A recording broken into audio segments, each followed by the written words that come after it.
Hello and welcome to Sleep Story Audio Channel, where we listen, we relax, and we gently drift to sleep.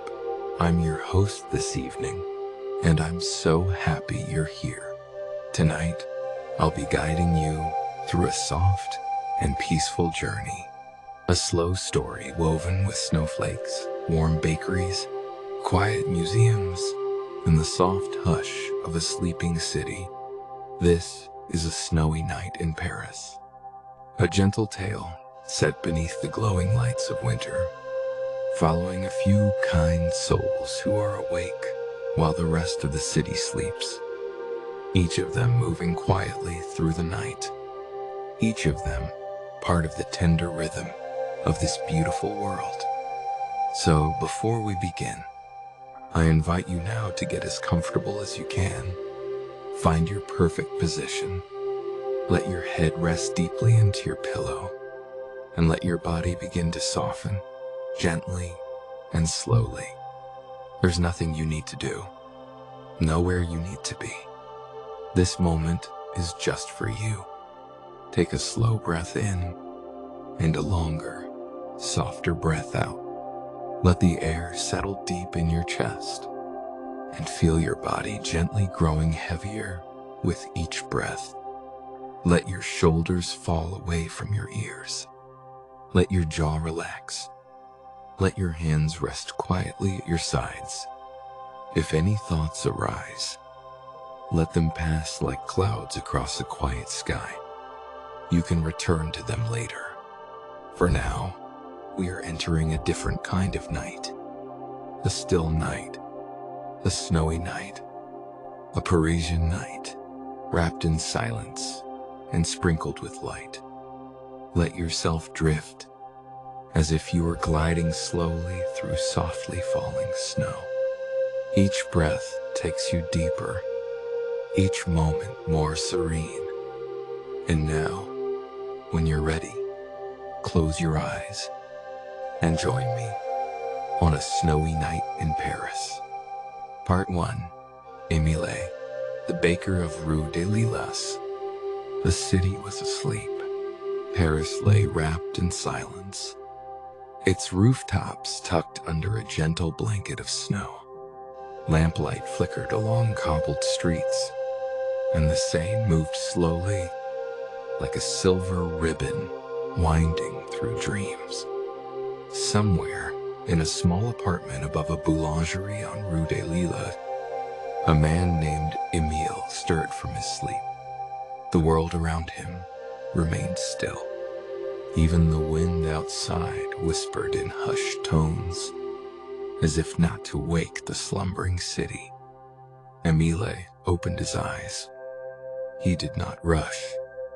He had long since mastered the art of beginning quietly. He stretched beneath the heavy wool blanket, feeling the warmth of the bed, the comfort of a room still dim with night. His wife, Juliette, slept peacefully beside him, her breaths slow and steady. He smiled. Then, gently, without a word, Emile swung his feet to the floor, touching the familiar warmth of old wood beneath his soles. The silence in the apartment was comforting, not empty, but full of stillness, of memory, of long nights like this one. He rose, moving through the dim hallway with quiet care. Outside the window, snowflakes floated in the yellow glow of a street lamp, slowly falling onto rooftops, onto trees, onto the quiet shoulders of Paris. Emile paused to look out. The city below was so peaceful, so clean and soft beneath the snow. He breathed in deeply and exhaled slowly. He loved this time of day, or rather, this time of night, when the world felt suspended, when Paris belonged only to a few. To those who woke before the sun, to those who worked not in the spotlight, but in its gentle absence, He stepped into the bathroom, splashed his face with warm water, and brushed his teeth. Everything was done slowly, without hurry, without noise. Then, dressed in his thick baker's apron, he descended the narrow staircase to his boulangerie below. The room greeted him like an old friend. Stone walls, copper pans hanging neatly, wooden counters polished by time and flour. Nothing had changed, and that was the way Emile liked it. He walked to the oven, kneeling to light it. The fire crackled to life, filling the room with a soft amber glow. It was the sound he adored, that quiet popping, like a fire whispering good morning. As the oven warmed, Emile reached for his dough. He had prepared it the night before, kneading it slowly by hand, with care that came not from obligation, but from love. Now, he rolled it out, dusting the counter with flour.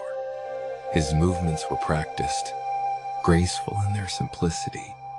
Butter was layered, folded, rolled again. The rhythm of it was calming, like a breath, in and out. To Emile, this was more than baking. It was meditation. It was prayer. As he worked, he thought of his father and his grandfather before him, men who had risen with the moon, whose hands had shaped dough in this very kitchen. Theirs was a quiet legacy, not written in books, but in the scent of bread at dawn, in the joy of a croissant handed warm to a neighbor. And tonight, like every night, Emile continued the story. Part 2, Clara and the Silent Gallery. While Emile shaped crescents from golden dough, far across the sleeping city, another light glowed softly behind thick stone walls. It came from the Louvre, that vast, magnificent temple of art that stood like a dream beside the Seine, its grand halls cloaked in shadow, its treasures resting quietly in the hush of night. Inside, in a small room behind the security desk, Clara sat wrapped in a wool shawl, her hands resting lightly on the edge of the console. Before her, a bank of quiet monitors flickered gently, each screen showing an empty corridor, a silent staircase, a still sculpture. She watched them not with boredom, but with affection, like someone watching over something deeply loved. Clara was not just a night guard. She was a student of art history, drawn to this place, not for the paycheck, but for what it offered: time, solitude, and the unmatched privilege of walking among masterpieces. When the world had gone still, she rose from her chair. Her boots tapped lightly on the marble as she made her way into the great halls. No tourists, no chatter, just space and silence. To Clara, the museum at night was not eerie. It was sacred. The paintings seemed to breathe differently without eyes upon them. The sculptures exhaled gently in the quiet. She passed under arched ceilings, through galleries gilded with history. Each room welcomed her like an old friend. As she walked, her fingers brushed lightly over the banister rails, cool and smooth. Her breath rose in small clouds. The heating was always modest this time of night. She didn't mind. Cold kept the mind alert. Cold paired beautifully with awe. Eventually, she arrived at the room she always returned to, the one she loved most. And there she was, the Mona Lisa, small, still, and smiling that secret smile. Beneath her protective glass, Clara stepped close. close enough to see the texture of the brushstrokes, the delicate cracks in the varnish, the way light gathered softly around the woman's gaze. She never tired of this moment, never took it for granted. As a little girl, she'd had a poster of the Mona Lisa pinned to her bedroom wall. She used to stare at it before bed, wondering what the woman might be thinking, wondering how someone could look so still and yet say so much. And now, here she stood, alone, face to face with a mystery that had crossed centuries. Clara sighed. It was not a sigh of weariness, but of reverence. She often imagined Leonardo himself, bent over his easel, his fingers stained with pigment, his thoughts full of quiet brilliance. Was he outside in the Tuscan countryside, or in his Florentine studio? Soft candlelight flickering as he worked, she felt, in some strange and gentle way, connected to him. Connected not just through the painting, but through the act of seeing. The stillness, the attention, the shared belief that beauty could last forever. If you only looked long enough. Her eyes softened, her breath slowed. In the stillness of that vast, echoing room, Clara felt not alone, but accompanied by genius, by history, by wonder. She stayed for a long time, not because she had to, but because why would she want to be anywhere else? And as the snow continued to fall softly outside, painting the roofs of Paris white, Clara smiled, just slightly, a private smile, the kind of smile shared only between old souls, or between a girl and a painting she has loved her whole life. Part 3, Hugo and the Empty Streets. Not far from the Louvre, beyond the ancient bridges and the slow-moving river, a single pair of headlights cut through the whitewashed night. The snow had thickened. It fell like silk, soft, slow, blurring the edges of buildings and blanketing the cobblestones below. Hugo sat behind the wheel of his taxi, his hands resting gently on the worn leather steering wheel, his eyes focused but calm. The heater hummed quietly.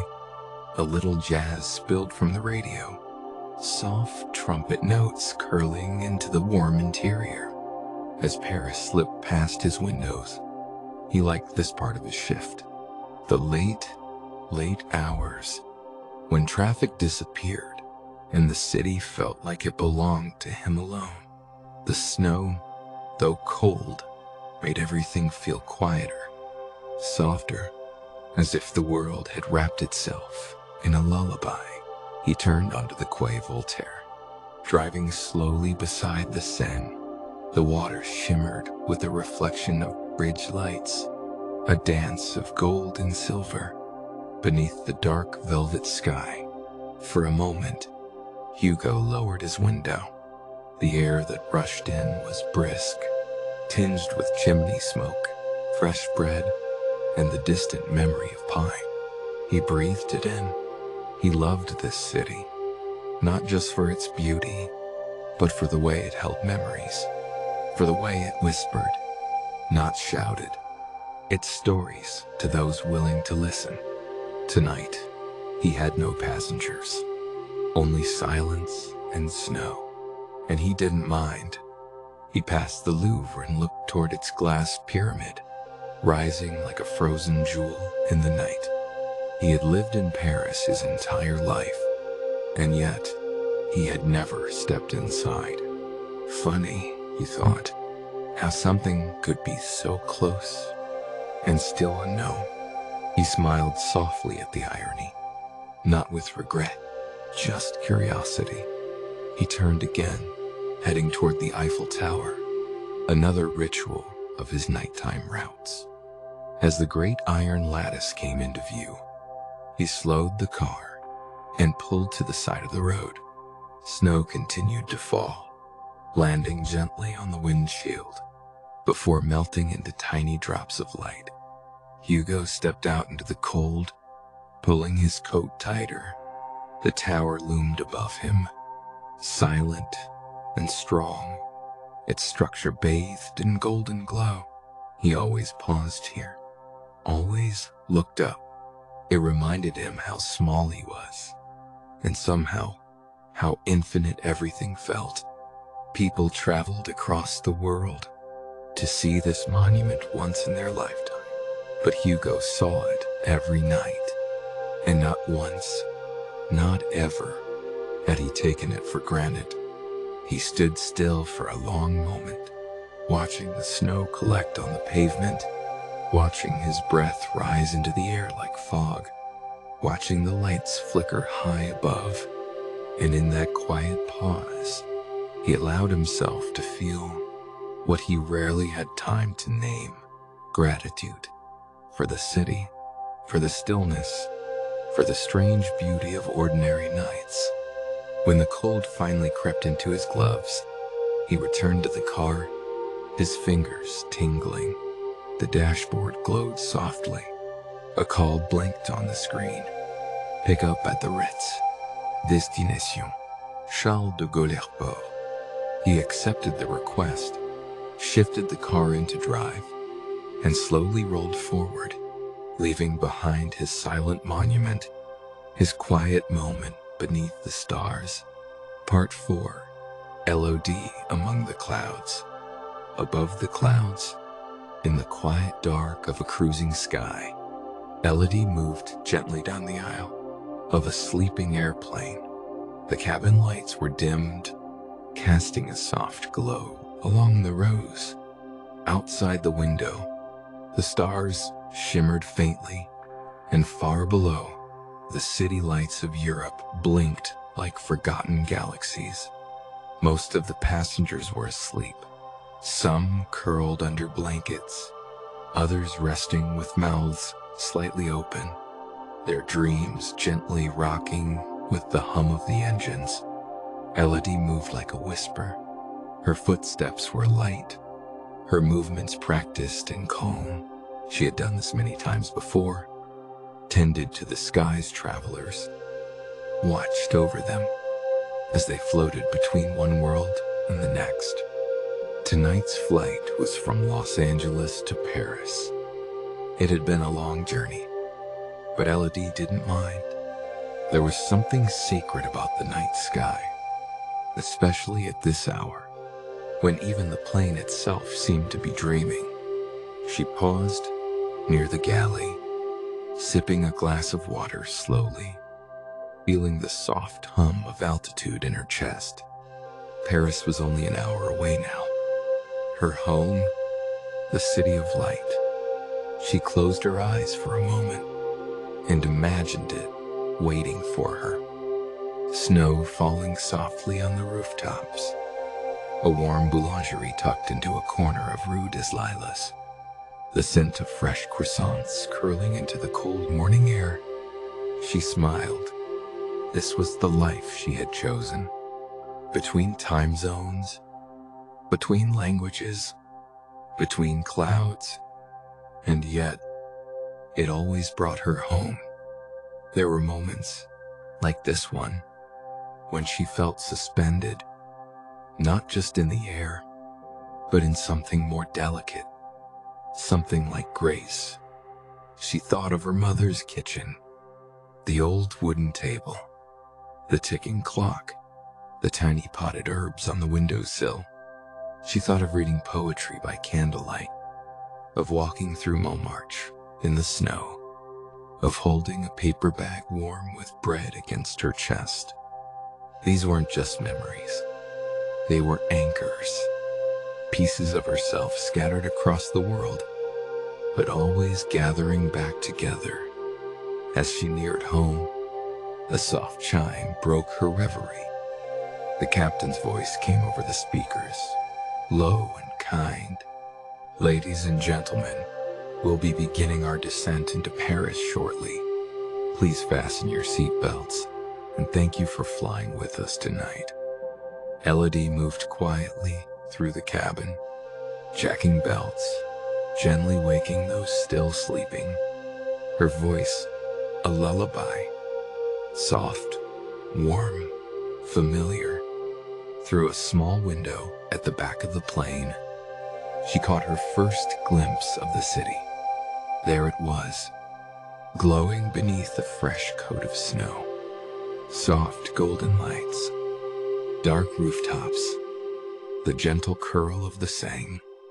She could almost smell the winter air from up here, almost hear the hush of tires over cobblestones, almost feel the warmth of her own pillow, waiting somewhere beyond the streets and chimneys. The plane descended slowly, drifting down like a feather through the clouds. As the wheels touched gently onto the tarmac, Elodie closed her eyes for a moment. She was home, back in the arms of the city she loved, back in the rhythm of the night. And in just a little while, she would be walking again, through snowy streets, beneath quiet windows, toward sleep. Part 5, where their paths cross. Morning approached softly. The first blush of light began to rise behind the rooftops, casting pale pink hues onto the white canvas of snow below. Paris was still mostly asleep, but not Emile. In his little boulangerie on Rue des Lilas, the ovens were warm, the air thick with the scent of butter and bread, and trays of fresh croissants cooled on the wooden counter like golden half-moons. He worked quietly, a soft hum on his lips, as he arranged the pastries with care, lining them just so behind the glass case. The shop's lights glowed through the frosted window, a warm invitation to the still dark street beyond. Outside, footsteps approached.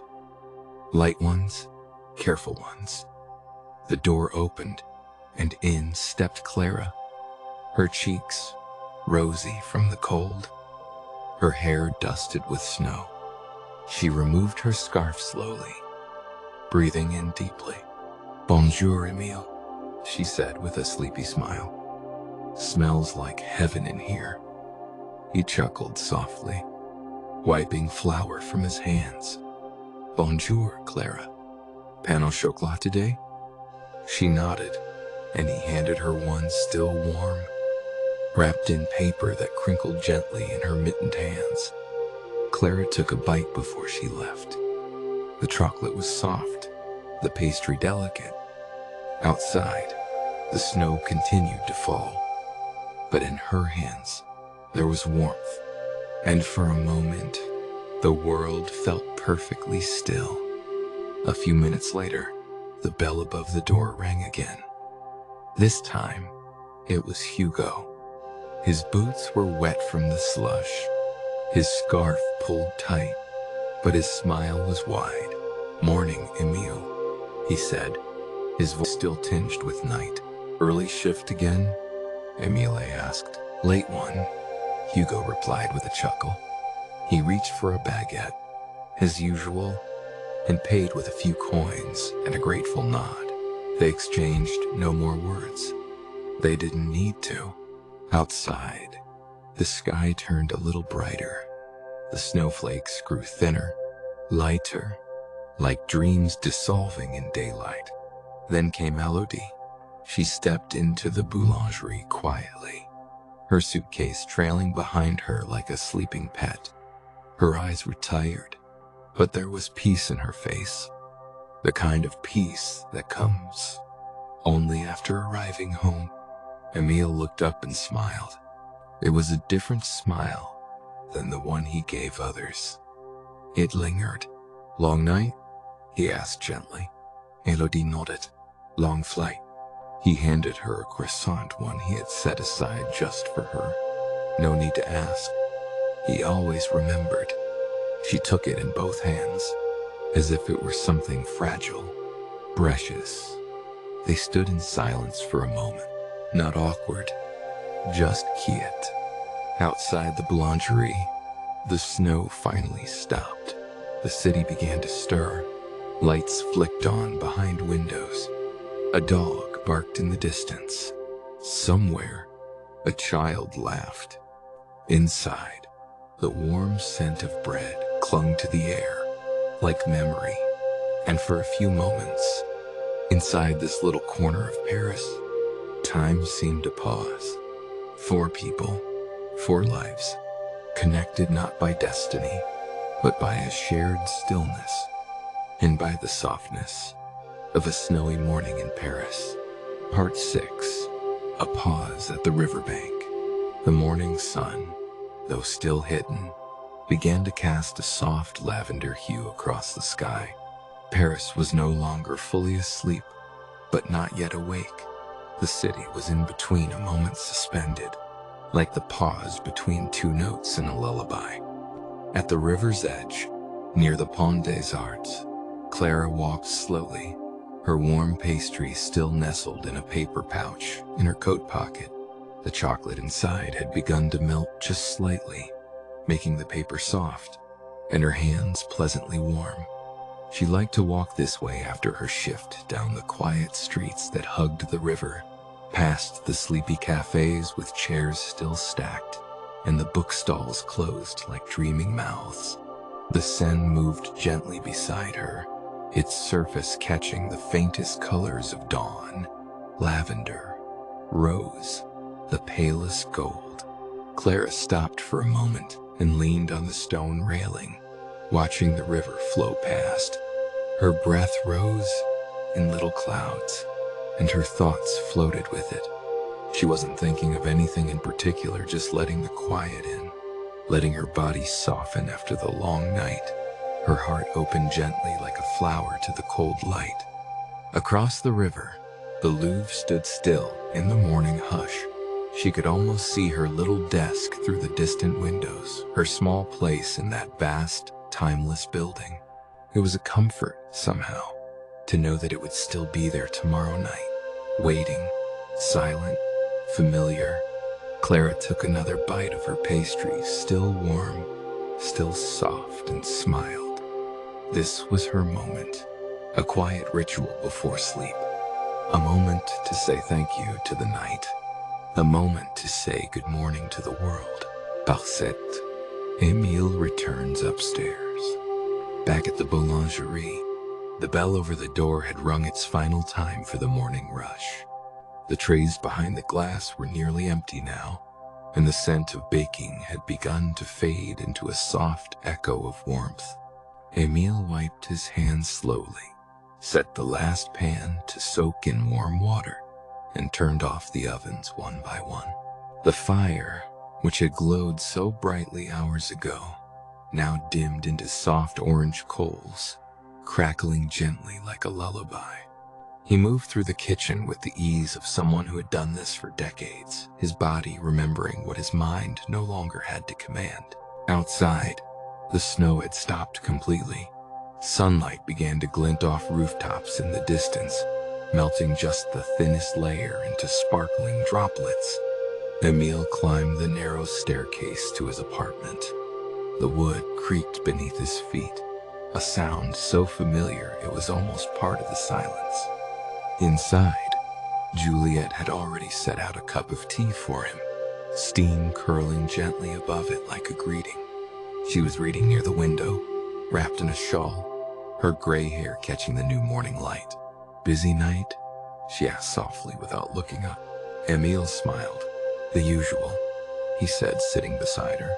He sipped the tea slowly, letting the warmth spread through his chest, letting the quiet settle once more.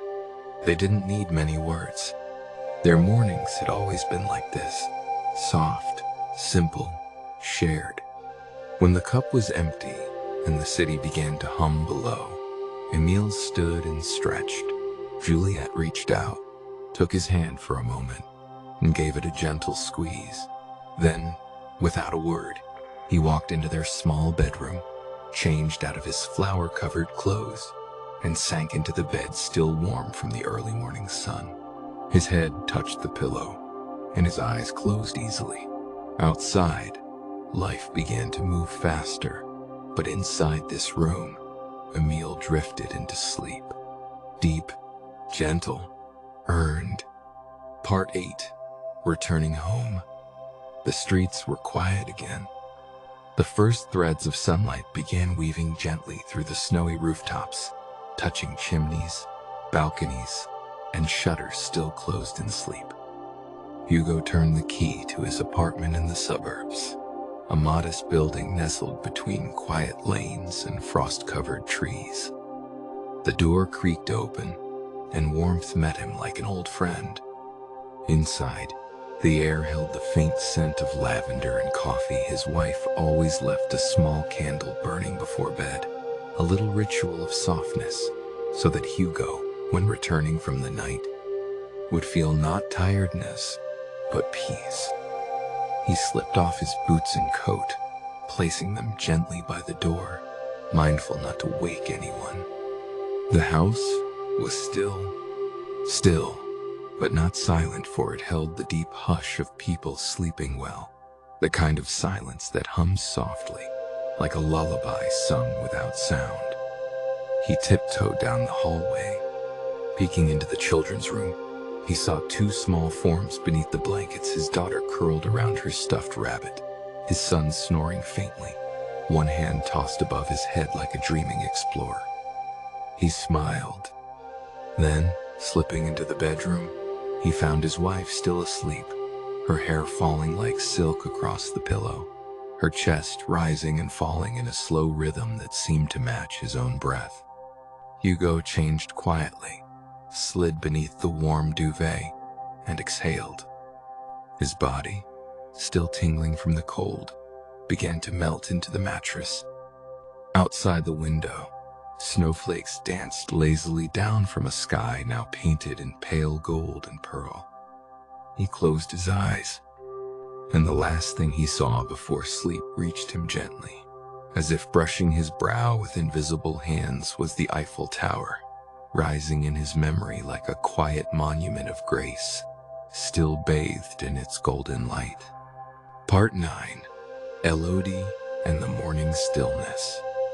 In her small apartment tucked above a flower shop in the Marais, Elodie stood barefoot by the window, a cup of tea warming her hands. The journey had ended. The plane had touched down in the early light, its wheels skimming the runway like a bird returning to its nest. Then customs, a short ride in a quiet cab, and finally home. Outside, the neighborhood still slumbered. No footsteps yet on the pavement, no laughter from the cafes, only the sound of a broom sweeping snow somewhere in the distance. She stood for a long moment, watching the sun rise over the quiet rooftops, its rays turning the snow into a soft, glowing veil. The tea was chamomile, a habit she'd kept from her travels. Simple, floral, calming. She sipped slowly. Her suitcase sat by the door, half unzipped, a single sock peeking out like a shy secret. She would unpack later. For now, she was here, truly here, and that was enough. Crossing time zones had always made her feel strange, a little unanchored, as though her body had arrived before her spirit had caught up. So she gave herself these mornings, these sacred pauses, to let her soul return gently to the place she loved most. Paris. She opened the window slightly. The cool air kissed her cheeks, and she could smell the soft aroma drifting up from Emil's boulangerie below even now. Though he had surely gone to sleep by this hour, his work still lingered in the streets. The scent of butter and bread, warmth and memory. She closed the window softly, then drew the curtains, dimmed the lights, and crawled into bed beneath the softest quilt she owned. As she nestled her head into the pillow, she let out a breath she hadn't realized she'd been holding since Los Angeles. And just like that, In the stillness of a sleeping city, Elodie let go of the flight, of the noise, of the sky, and sank slowly and sweetly into rest. Part 10. The flower shop below. Below Elodie's window, the old flower shop had not yet opened its doors, but already the soft hum of morning had begun to stir behind its frosted glass. Inside, Madame Rosette moved quietly between pails of roses and ranunculus, her wool slippers sliding across the cool tiled floor. She was small, gentle in frame, with silver hair tied into a low knot, and hands that moved like petals on the breeze carefully, lovingly, as if each blossom still carried the breath of the earth. The shop was dimly lit, except for one golden lamp perched beside the register, casting a warm halo over the counter. It was still too early for customers, but Rosette didn't mind. This time, this hush before the world awoke was her favorite part of the day. She moved among the buckets and blooms, checking each stem, trimming leaves with her small clippers, her motions as rhythmic as a lullaby. She paused by the window and looked up at the apartment above Elodie's apartment. She knew the young woman had returned home early this morning. The light had flickered on for just a moment before being drawn closed again. Rosette smiled. She had always liked Elodie. There was something weightless about her, as if her feet were only ever half tethered to the ground, and the rest of her belonged to the clouds. She went back to arranging a bouquet of pale pink roses, white lisianthus, and soft sprigs of eucalyptus. The colors were quiet, but full of tenderness, like the hush of falling snow or the final note of a lullaby. By the time she tied the bouquet with a silk ribbon, the sunlight had begun to reach the tops of the trees. Rosette placed the bouquet in the window, and though the street was still mostly empty, the flowers smiled toward the morning. Part 11. Dreams Beneath the Snow. Upstairs, Elodie slept. The city moved gently outside her window, but inside, time had slowed. She lay curled beneath her quilt, one hand resting near her face, her breathing soft and even. And as the day crept forward with quiet feet, Elodie began to dream. She was walking down a quiet street in Montmartre, her boots crunching softly in fresh snow. The air was crisp, but not cold. The light was golden, like candlelight caught in a snow globe. Shops were closed, windows glowed faintly, and everywhere there was peace. She passed a little cat sitting on a windowsill, its fur curled into a perfect circle. She passed a musician, strumming a soft tune in the distance, his notes carried gently on the winter air. No one rushed, no one spoke loudly. It was a world made for rest, for wonder, for quiet hearts. In the dream, Elodie paused by a fountain frozen in place. She dipped a finger into the snow atop its edge and smiled. And in that moment, she felt deeply wholly at home, as if the snow itself knew her name, as if every flake had fallen just for her. She stayed there, in that gentle dream, as the real Paris continued to stretch into morning. Part 12. A Note in the Window. By mid-morning, the snow had begun to melt just slightly, leaving the rooftops glistening with dew, and tiny rivulets tracing soft lines along the cobbled streets. Inside the flower shop, Rosette had just opened the door. A little bell rang high and delicate, like the chime of a porcelain cup. She stepped outside, sweeping the steps with a straw broom worn smooth from years of gentle use. The street remained quiet, save for the distant hum of a bus passing near the corner. and the occasional drip of melting icicles plinking softly into puddles below. Rosette placed a small chalkboard on the sidewalk, the kind that greeted passers-by with handwritten notes. Today's message read, "Today is a good day to pause and breathe in the stillness of winter." She underlined the word pause with a little curl at the end, flourish, as if to say, "Yes, this moment is yours if you'd like it." She returned inside, and the door closed with a gentle click. From the upstairs window, Elodie, now just waking, caught sight of the sign. She smiled, sleep still tugging softly at her limbs. She didn't move, not yet. She simply watched the snow dripping from the edge of the roof, watched a man pass with his hands deep in his coat pockets, watched a sparrow land lightly on the railing, shake its wings, then fly off again into the pale morning sky. Paris wasn't loud today. It was a city whispering, and Elodie, still wrapped in the afterglow of sleep, listened. Part 13. The light in the gallery. Far across the river, within the hushed wings of the Louvre, the corridors had begun to stir. The sun filtered gently through high windows, casting quiet shadows across the marble floors. Though the museum would soon open to the public, for now, it was still in a sacred hush, a moment just before the curtain lifts, when everything breathes in unison, waiting. Clara had returned home earlier that morning, and now slept soundly in her little apartment near Republique. But the Mona Lisa remained, still smiling, still watching.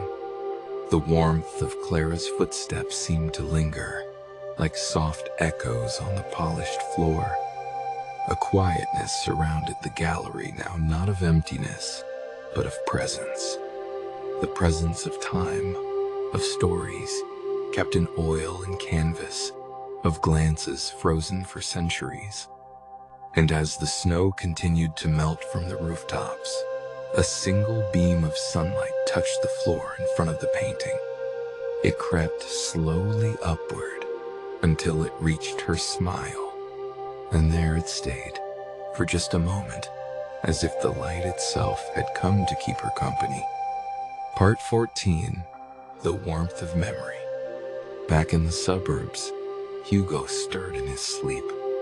Outside his bedroom window, the snow had thinned into mist, softening the trees, blurring the fence, quieting even the birds. He dreamed of driving, not just through Paris, but through memories. He saw the streets as they had been when he was a child, cobblestones shining with rain, his father's voice humming a tune from the front seat, a warm baguette on his lap, wrapped in brown paper. He dreamed of his first ride alone as a taxi driver, nervous hands gripping the wheel, his mother's scarf still tied loosely around his neck for good luck. And he dreamed of last night, of the Eiffel Tower rising through the snow, of the stillness that had settled into his chest like a blessing. In sleep, Hugo smiled, not a wide grin, but the kind of small, quiet smile that belongs only to those who feel truly at peace. Outside, his children began to stir. A door creaked, laughter bubbled softly through the hallway, but Hugo slept on for just a little longer, held gently in the arms of his memories. Part 15. A familiar bell. The sun had risen fully now, but it was a soft sun, gentle and low, casting long shadows across the quiet Parisian streets. At the corner of Rue des Lilas, the bell above Émile's boulangerie rang once more. It was a familiar sound, one that had echoed through the neighborhood for decades, marking not just the opening of a shop, but the steady rhythm of life itself. This time, the bell rang for someone who hadn't visited in a while. Laure, a writer who lived 3 blocks away, stepped through the door, brushing snow from her coat. Her boots left tiny, wet prints on the tiled floor. She paused for a moment, taking in the scent of warm flour and butter, a scent that seemed to press gently against her chest, reminding her of childhood mornings and quiet afternoons spent reading by the window. Emile was not behind the counter. He had long since gone upstairs, curtains drawn, resting from the night. But his wife Juliet stood there now, apron tied loosely around her waist, a cup of tea steaming beside the register. Juliet smiled when she saw Laura. "Well, well," she said softly with warmth in her eyes. "It's been too long." Laurie returned the smile. "I've missed this place," she said, her voice still husky from sleep. Juliet nodded. "And it's missed you." Laura chose a brioche light, golden, dusted with powdered sugar like a snowdrift, and wrapped it carefully before stepping outside. The snow on the street had begun to recede, leaving behind patches of wet stone and puddles that mirrored the sky. She took a bite as she walked. It was still warm, and somehow the world felt a little warmer too. Part 16. The Crossing Paths. By midday, the city had begun to stir with quiet energy. Children laughed as they pulled each other along sidewalks, still slick with melting snow. A dog barked near the florist. Somewhere, a bicycle bell rang, its sound light and fleeting as birdsong. Clara, now freshly rested, stepped out into the street with a book tucked beneath her arm. She had no plans, just the desire to walk, to breathe the air while it was still touched with winter's hush. At the same moment, Elodie descended the narrow staircase from her apartment above the flower shop, her coat loosely buttoned, a scarf wrapped twice around her neck. Their paths met at the corner, not by coincidence, but by rhythm.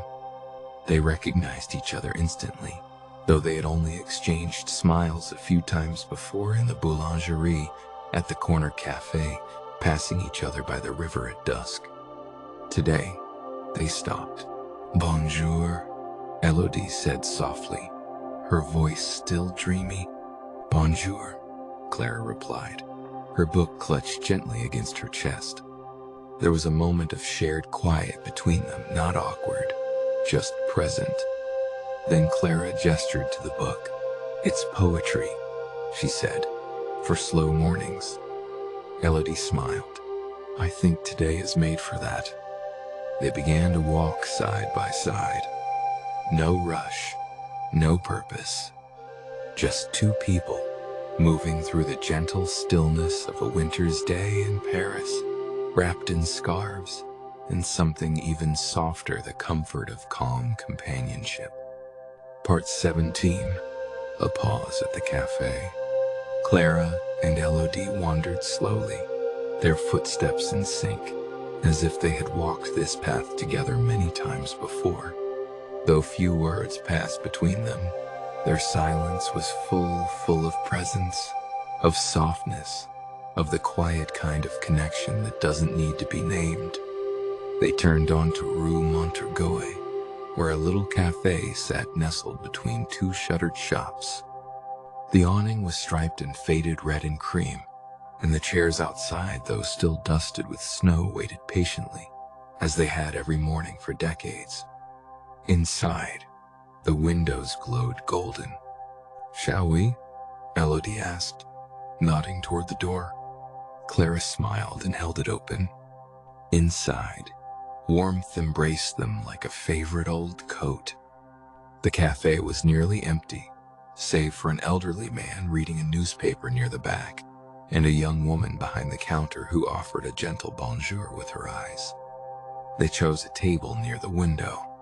Outside, snowflakes danced again, soft and sparse, as if the sky had forgotten one last poem to recite. Clara opened her book, but did not read. Elodie cupped her hands around a porcelain mug of tea. And for a while, neither of them spoke, because in that little moment, surrounded by stillness and steam, they didn't need to. Part 18. A letter from far away. Back in his apartment, Hugo had finally awakened. He moved slowly, his limbs still heavy from rest, his chest still full of the deep breathing of dreamless sleep. He padded barefoot into the kitchen, where the kettle hummed softly on the stove, and a small note sat on the table folded once, with his name written in soft blue ink. It was from his daughter, not the one still asleep in the next room, but the older one, who had moved to Marseille last spring. He unfolded the note, eyes tracing the familiar curves of her handwriting. Papa, I saw snow today. Not here, of course it was in a dream. I was walking beside the river, and you were there too. We didn't talk. We just watched the water. And you smiled the way you do when you're about to say something kind. I just wanted you to know. I miss the quiet moments. Love, L. Hugo exhaled through his nose, a breath warm with emotion. He folded the note again, slowly, and placed it beside his cup. Then he poured his coffee and stood by the window.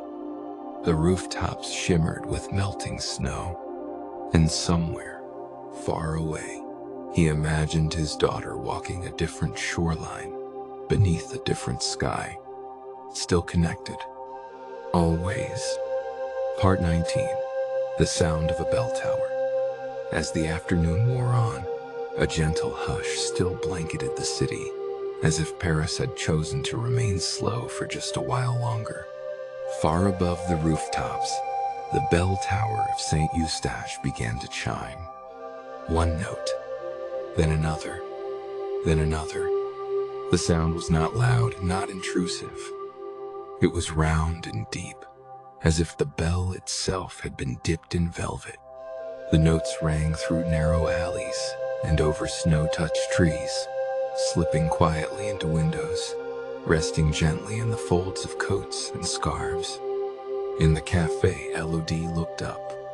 The sound brushed against her like a memory. I used to think the bells were calling someone, she said softly. Clara looked at her. Maybe they are, she replied.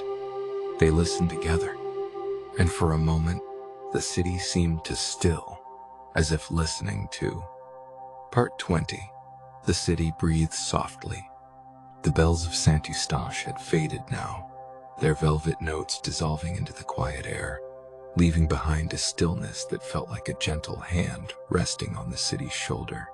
Paris, wrapped in its snowy shawl, seemed to pause, as if it, too, were savoring the hush before the world fully awoke. Outside, the streets glowed faintly under the softening light of late morning. Snowflakes, now sparse and delicate, drifted lazily, catching the sun's first golden rays like tiny prisms. The Seine flowed gently, its surface a mirror for the pastel sky lavender fading into rose, rose fading into pearl. Inside the little cafe on Rue Montorgueil, Elodie and Clara lingered, their cups now empty, their voices silent but warm with shared presence. The window beside them was fogged at the edges, framing the snowy world outside like a painting left unfinished, soft, and dreamlike. And somewhere, in the quiet corners of the city, our friends from this snowy night continued their gentle dance with rest. Let us drift now, slowly, back to each of them, one last time. Let us cradle their moments, as if holding a snowflake before it melts. Let us carry you, too, deeper into peace, deeper into sleep. Emil's rest. In the small apartment above the boulangerie on Rue des Lilas, Emile slept soundly.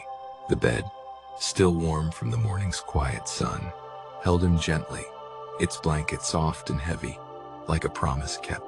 His breath came slow, deep, Each exhale a release of the night's work, each inhale a gathering of calm.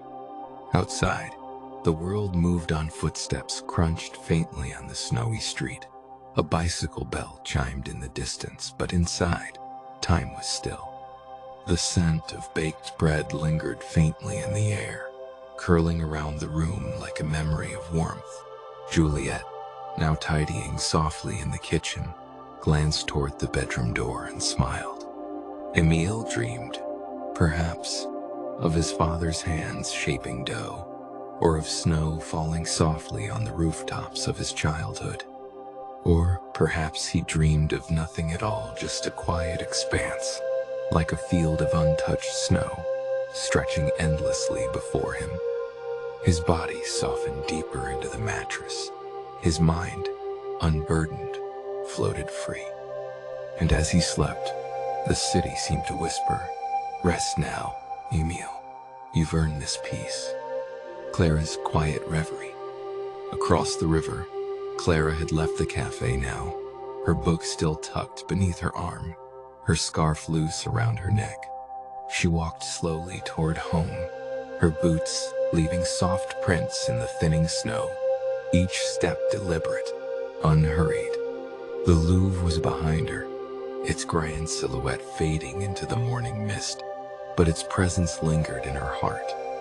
She thought of the Mona Lisa, of that secret smile, and felt a quiet kinship not just with the painting, but with the silence it held. A silence that spoke of centuries, of wonder, of moments shared in stillness. As she reached her little apartment near Republique, Clara paused at the door. She looked up at the sky, now clearing, its clouds parting like curtains to reveal a pale, endless blue. Her breath rose in a small cloud, and she smiled a smile as private as the one she'd left behind in the gallery.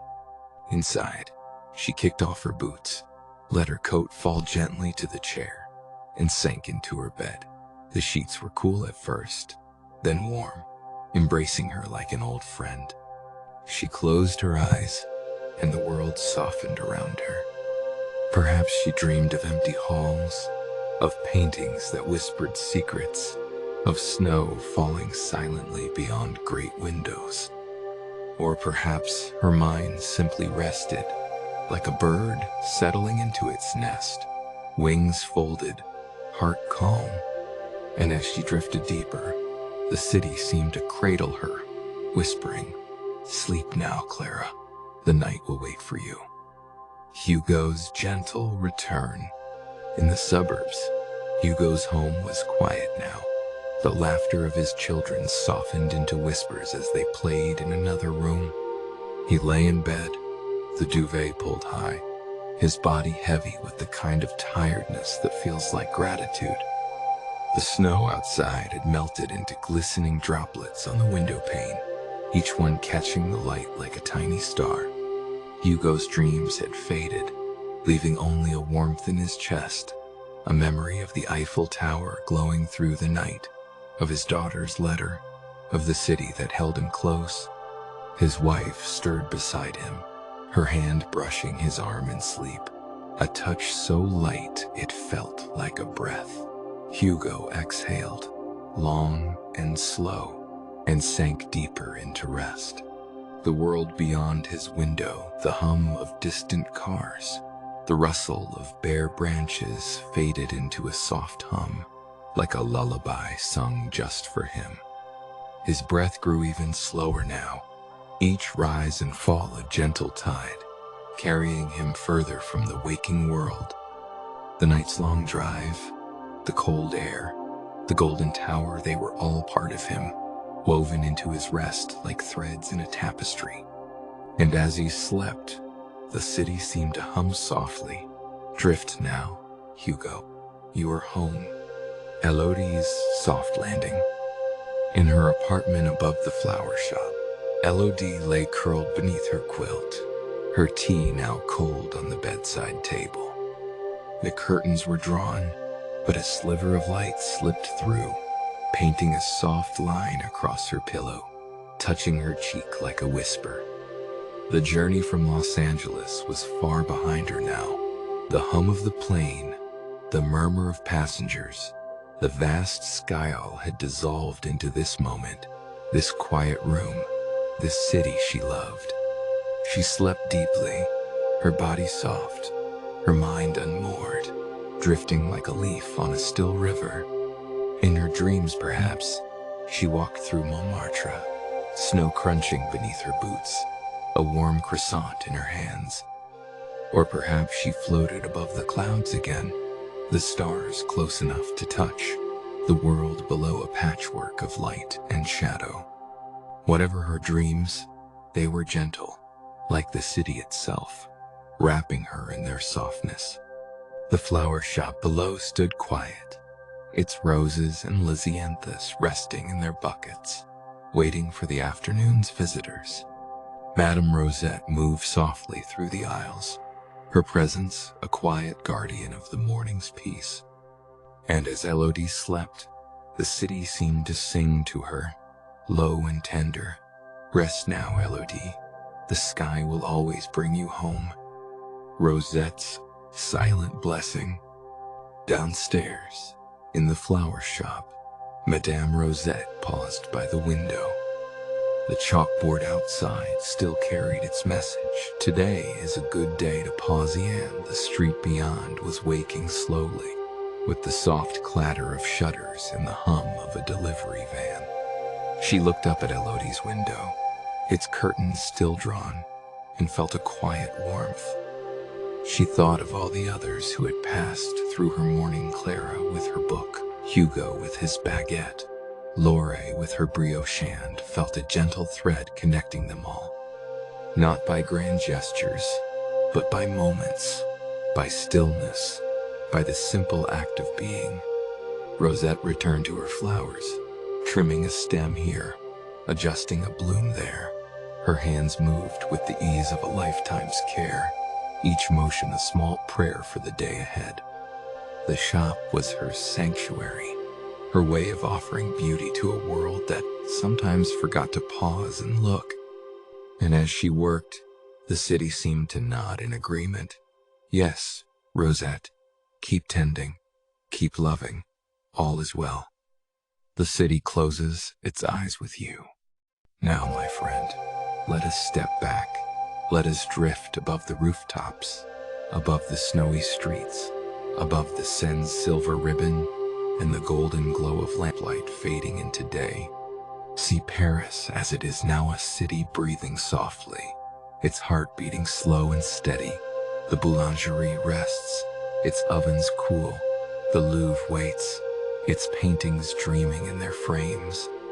The Eiffel Tower stands tall, its iron lattice kissed by melting snow. And everywhere, in quiet corners and sunlit rooms, people rest, their lives woven together by the gentle rhythm of this night. Feel your own breath now, slow and deep. Feel your body heavy and warm, sinking deeper into your bed. There's nothing left to hold, nothing left to do. The city has shown you its stillness, its softness, and now it invites you to join it. Let your thoughts float away, like snowflakes dissolving in the air. Let your heart settle, like a river finding its calm. Let your eyes stay closed, your mind stay soft. You are safe here. You are held. And as the last echoes of this snowy night fade, hear the city's final whisper, meant only for you. Sleep now, my friend. Sleep deeply. The world will wait.